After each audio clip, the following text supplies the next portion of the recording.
प्रिय विद्यार्थियों, नमस्कार। पूर्व के व्याख्यानों में हमने कवि बिहारी के संबंध में विभिन्न विषयों के ऊपर चर्चा की थी। हमने उनका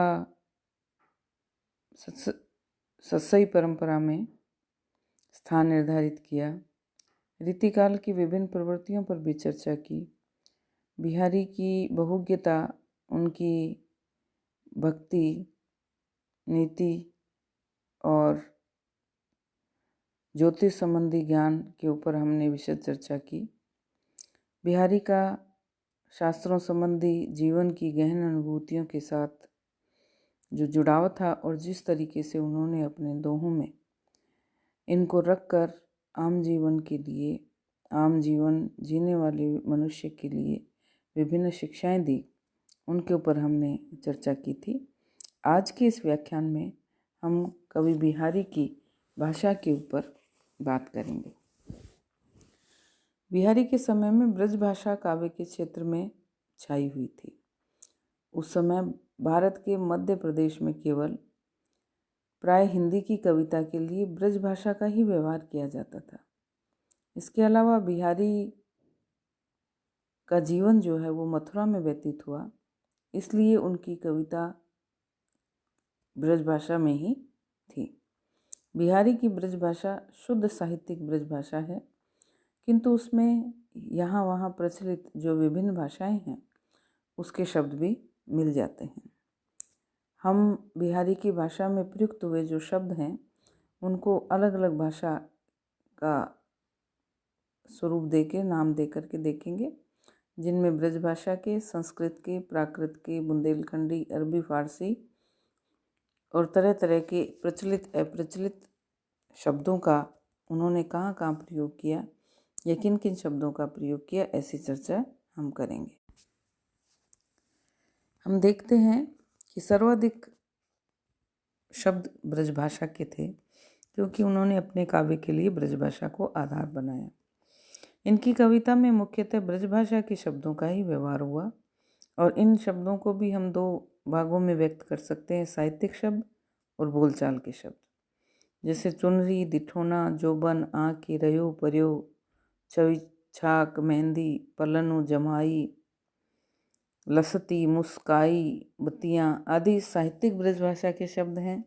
जबकि हूठ्यो, मरक, पंजरे, आजकाली, पुण्यो, बुरे, गोरटी, बरोठे आदि जो हैं वो ग्रामीण बोलचाल के शब्द हैं, जिनका प्रयोग इन्होंने किया है।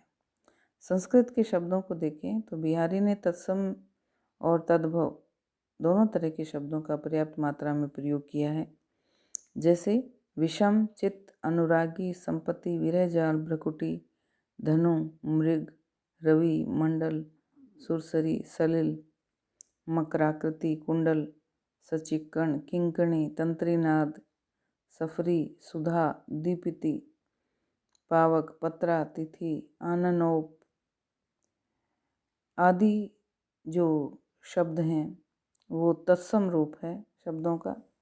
और इसके अलावा परस, उर्वशी, जुगल किशोर, शरद, शशि, घनश्याम, क्षितिपाल, छिनका, शीतलतारु, जतन, तरुण आदि शब्द संस्कृत के तद्भव शब्द हैं।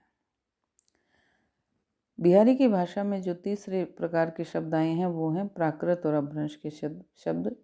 यद्यपि बिहारी ने ब्रज भाषा का ही प्रयोग अधिक किया था, परंतु राजस्थान में रहने के कारण वे राजस्थान की उस डिंगल भाषा से भी परिचित थे, जिसमें प्राकृत और अपभ्रंश के शब्दों की बहुलता रहती है। इसलिए कहीं कहीं बिहारी की भाषा में भी ये शब्द आए, जैसे लोयन, समर, ये तो प्राकृत के थे, और कटाच, बिज्जू, स्वच्छ, कज्जल, द्योस, द्याई आदि द्वितीय वर्ण प्रधान शब्दों का प्रयोग जो प्राकृत अपभ्रंश के समान प्रतीत होते हैं। अगला पॉइंट है तत्कालीन विभाषाओं के शब्द। बिहारी के दोहों में ब्रज भाषा के अतिरिक्त उन तत्कालीन विभाषाओं के भी शब्द मिलते हैं जो ब्रज भाषा के साथ साथ हिंदी प्रदेश में विकसित हो रही थी। इनमें अवधी, बुंदेलखंडी और खड़ी बोली हैं। यहाँ पर अवधी के लीन, कीन, दीन, लजियात, पतियात आदि कई शब्द मिलते हैं। बुंदेलखंडी के श्यों, घहरू, कोद, चाला, गीदे, बीदे, देखिवी, लखवी आदि कितने ही शब्द हैं। और खड़ी बोली के चली, बैठी, उड़ी, उठी आदि रूप भी मिलते हैं। इसके अतिरिक्त उनकी भाषा में जो भी भाषाएं हैं उनके भी शब्द मिलते हैं। जैसे अरबी, फारसी आदि के भी शब्द उनकी कविता में हैं। जैसे सभी, गुरु, ताफ्ता, इजाफा, कलाबूत, खूनी, अकस, बहस, हौस, फानूस इत्यादि कितने ही अरबी फारसी के शब्द भी बिहारी ने प्रयोग में लिए हैं। विचित्र और प्रचलित भाषाओं के शब्द भी मिलते हैं। ऐसे शब्दों का प्रयोग बिहारी कवि ने किया है जो तत्कालीन ब्रज भाषा काव्य में प्रयुक्त हुए हैं और जो ब्रज भाषा की प्रवृत्ति से मेल नहीं खाते। जैसे चितौना, चितयो, चितई, लखी, लजोही, नीठ कहकर लखियों के स्थान पर लखी का प्रयोग किया। इन शब्दों का भी प्रयोग लिंग भेद के कारण किया गया, क्योंकि स्त्रीलिंग कर्ता के कारण क्रिया भी स्त्रीलिंग बना दी गई, जैसे राधा हंसी, सीता चली आदि। परंतु ब्रज भाषा की ये प्रवृत्ति नहीं है, बिहारी ने ही इसका प्रचार किया। इतना ही नहीं, इसी आधार पर बिहारी ने विचारना क्रिया का भी भूतकालिक रूप जियति विचारी वाम कहकर बिचरी भी बना डाला। इन प्रयोगों पर खड़ी बोली का प्रभाव प्रतीत होता है। ऐसे ही विकृत शब्द, बिहारी की रचना में कुछ ऐसे विकृत शब्द भी मिलते हैं जो मनमाने ढंग से तोड़े मरोड़े गए हैं, जिनका मूल रूप जानना भी अत्यंत दुष्कर है। उदाहरण के लिए नए शब्द ले सकते हैं, जो वय के संधि भाव द्वारा बने हुए वय शब्द के आधार पर नदी शब्द को बिगाड़ कर बनाए गए हैं। ऐसे ही ज्यों ज्यों के स्थान पर जज्यों, त्यों त्यों के स्थान पर तत्यों, कय के स्थान पर ककय आदि शब्द मिलते हैं जो शब्दों के आग्रह से विकृत हो गए हैं। बिहारी की भाषा में भूषण और देव के समान विकृत शब्द नहीं मिलते। भाषा में ध्वन्यात्मकता की बात करते हैं। बिहारी की भाषा में ध्वन्यात्मकता पर्याप्त मात्रा में मिलती है, क्योंकि ऐसे ऐसे वर्णों का उन्होंने प्रयोग किया है जिनमें अद्भुत वर्ण मैत्री के कारण उस वस्तु की गति और ध्वनि का आभास भी मिलता है, जिसका कि वर्णन किया गया है। जैसे बिहारी ने रनित भृंग घंटावली के साथ मंद मंद आवत चल्यो कुंजर कुंज समीर कहकर वायु के मंद मंद गति के साथ आने का जो वर्णन किया है, उसमें वायु की गति के साथ साथ ध्वनि को भी चित्रित कर दिया। ऐसे ही बिहारी ने चकी रसाल सौरभ सने मधुर माधवी गंध ठौर ठौर झोंपत जवत झोर झोर मधु अंध का जो वर्णन किया है, उसमें भ्रमरों के मंडराने के चित्र के साथ साथ उनके गुनगुनाने की ध्वनि भी विद्यमान है। ऐसे दोहों में बिहारी ने वर्ण मैत्री के साथ ध्वनि मैत्री का भी सुंदर प्रयोग किया है। बिहारी की भाषा में माधुर्य, बिहारी की भाषा में ओज और प्रसाद गुण तो दिख नहीं मिलते, किंतु माधुर्य का गुण प्राधान्य है। इसके परिणाम स्वरूप बिहारी का प्रत्येक दोहा मधुरिमा की साकार मूर्ति है और बिहारी की भाषा अनुपम और रमणीय हो गई है। माधुर्य गुण लाने के लिए उन्होंने प्राय यंग य न म से ह्रस्व र और न का प्रयोग किया है। समास का सर्वथा अभाव है, और होता भी है तो कहीं अल्प समास होता है।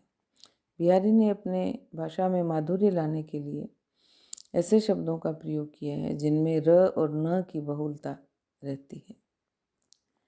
मुहावरे और लोकोक्तियों की बात करें तो बिहारी ने अपनी भाषा को लाक्षणिक और गंभीर भाव व्यंजना से सुसज्जित करने के लिए स्थान स्थान पर सजीव मुहावरों और लोकोक्तियों का प्रयोग किया है।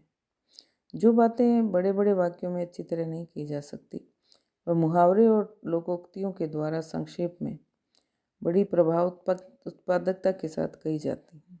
इसी कारण बड़े बड़े कवि मुहावरों की शक्ति का ज्ञान प्राप्त करके उसका सफल प्रयोग करते हैं।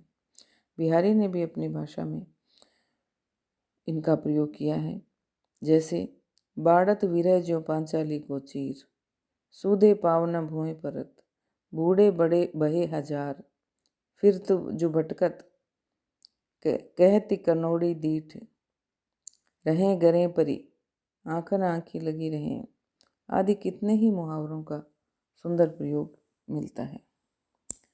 इस तरह उनकी भाषा की सामासिकता तो हिंदी क्षेत्र में विख्यात है, क्योंकि गागर में सागर भरने का जो सर्वोत्कृष्ट गुण बिहारी की भाषा में मिलता है, वैसा अन्यत्र दुर्लभ है।